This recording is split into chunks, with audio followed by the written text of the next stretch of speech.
Bonjour les amis, bonjour, ça fait très longtemps. Il s'est passé énormément de choses. Nous sommes actuellement le 22 avril 2023. La dernière vidéo que j'ai postée date de janvier 2022. Et depuis il s'est passé beaucoup de choses. Il y aurait trop à dire, j'ai pas envie de faire un truc trop long.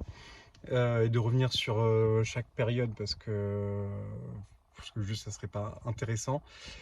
Je pense que je vais développer dans d'autres vidéos plusieurs thématiques, mais là dans celle-ci je voudrais juste vous donner en bref plein d'infos que j'ai découvertes, plein de tips que j'ai découverts ces derniers mois qui pourraient vous aider. Et voilà. Pour refaire un peu de contexte, je suis toujours, là, c'est le Mont Blanc. Je suis toujours en Haute-Savoie, là où j'ai déménagé suite à ma première cure. Ces derniers mois, mon état s'est terriblement détérioré. J'ai remis de la cortisone après 1 an et demi de sevrage. Et ça a été encore pire qu'avant, puisque j'ai commencé à avoir le syndrome de la peau rouge que je n'avais jamais eu avant. Et ça m'a donné encore plus d'anxiété.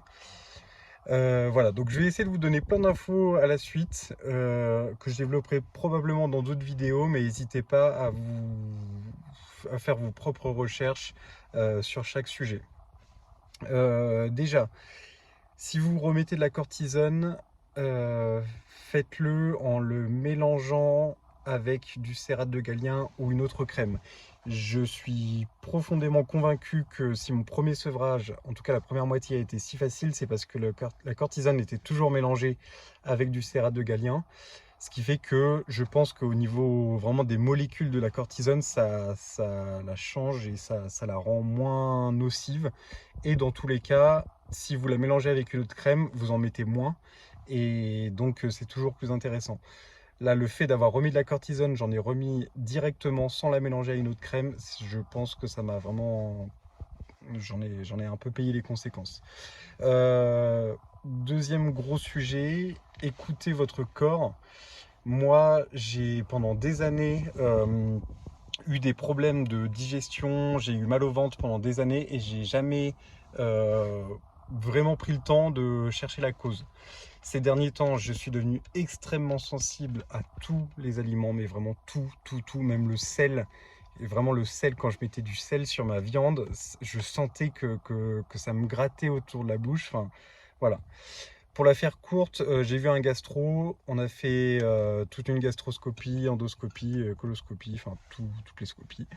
J'ai découvert que j'avais une bactérie qui s'appelle Helicobacter pylori dans l'estomac. Cette bactérie est probablement présente depuis très longtemps chez moi et elle est peut-être à l'origine de mon eczéma ou en tout cas de l'inflammation chronique.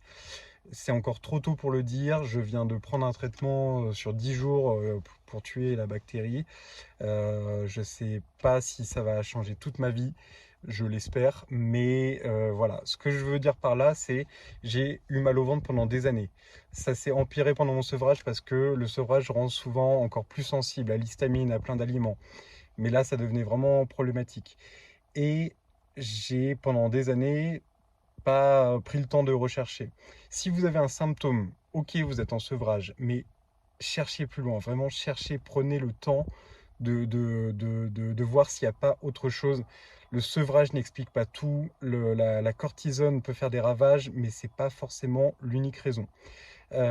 Autre chose à tester, faites une prise de sang pour voir si c'est pas la thyroïde. Ça peut expliquer aussi beaucoup de symptômes, notamment la dépression, et ça peut toucher également la peau.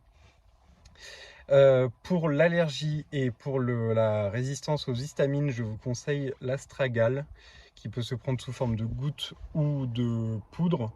Et moi, ça m'a beaucoup aidé, ça m'aide beaucoup en ce moment. Je ne sais pas encore à quel point parce que je prends d'autres traitements en même temps, mais ça m'a l'air d'être une très bonne alternative aux antihistaminiques et aussi au cassis plantain qui pour moi n'était pas du tout assez efficace. Un conseil pratique au niveau des crèmes et de ce que j'applique sur le visage notamment. Pour les peaux très très sèches, si vous prenez des douches, mettez de la vaseline ou une crème vraiment très grasse sous la douche.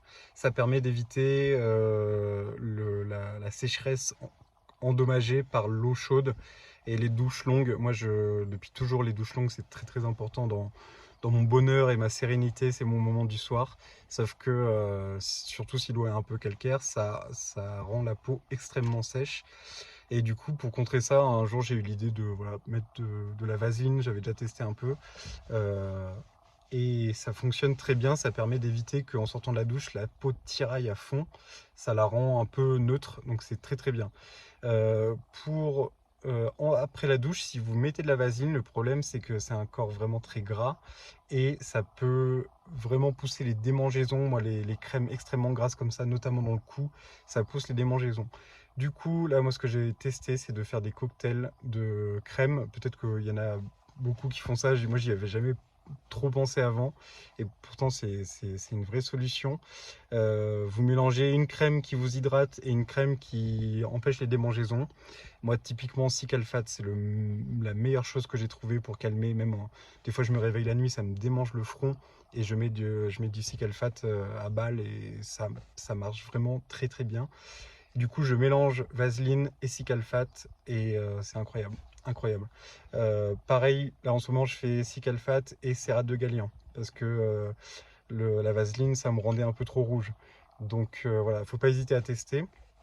Et autre chose aussi, une découverte qui m'a énormément aidé, c'est pour les paupières suintantes et qui collent, c'est terrible.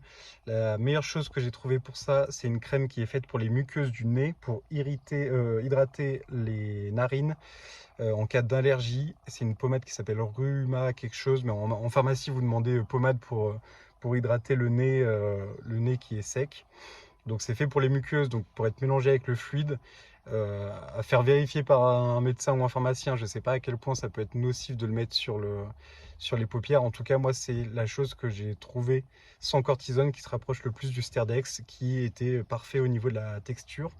Voilà, donc ça peut vraiment vous aider. Moi, en tout cas, ça m'a sauvé la vie. Et toujours, comme j'ai toujours dit, les jours meilleurs sont à venir. Mais n'hésitez pas à être proactif et à rechercher des causes plus profondes. Si vous avez d'autres symptômes, vraiment, prenez le temps.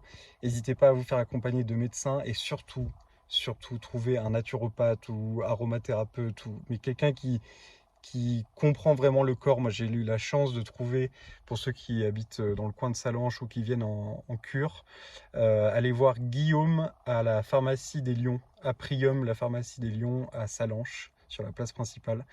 Et cet homme me sauve actuellement et il me conseille énormément. Il s'y connaît très bien. C'est un pharmacien qui a donc une formation sur tout le corps et d'autant plus qu'il est spécialisé dans tous les produits naturels. Et c'est lui qui m'a fait découvrir l'astragale. Il y a également la bardane pour le foie. Il y a beaucoup de choses à chercher là-dessus. Mais toujours est-il qu'il y a énormément de choses qui existent, il y a énormément de plantes, il y a énormément de solutions. Faites-vous accompagner, notez tous vos symptômes et communiquez-les à un professionnel parce que sinon vous allez aller dans tous les sens, vous allez prendre plein de compléments alimentaires. Quand on lit les commentaires de tout le monde et surtout ce qui est écrit sur les boîtes, on a envie de tout prendre, on a envie de tout acheter. Sauf qu'il y a des choses qui peuvent être contre-productives et voilà, c'est pas parce que c'est des plantes que ça peut pas vous faire de mal. Donc voilà, il faut être proactif, mais il faut se faire accompagner. Et il ne faut pas hésiter à changer aussi. Moi, j'ai vu une naturopathe qui m'a beaucoup aidé, mais au final, la méthode n'était pas adaptée à ce que j'avais. J'ai fait une pause pendant quelques mois, et puis ensuite, là, j'ai trouvé donc ce pharmacien, et je découvre des tonnes de nouvelles choses, et on a une nouvelle approche, on fait les choses différemment, et voilà. Autre conseil que je peux vous donner, les probiotiques. Il y a beaucoup de choses à regarder de ce côté-là. Tout l'état du système digestif, dans tous les cas, je pense que c'est vraiment central. En tout cas, dans mon cas personnel, ça a l'air d'être le cas. Euh, et, et voilà. Actuellement, là, je suis donc dans ma troisième cure, à la toute fin. Comme vous pouvez le voir, je suis dans un état très très ok. Quelques petites marques ici, mais franchement, je vais tellement mieux. je vais tellement mieux. Et le début, là, c'est la cure la plus dure que j'ai faite. Les autres que j'ai faites, c'était une balade de santé. À côté de celle-là, franchement, le début, c'était extrêmement dur. Et j'ai arrêté la cortisone au même moment. Plus le premier jour, j'ai mangé plein de trucs. Je me suis dit, je vais voir si je réagis. Et évidemment, j'ai beaucoup réagi.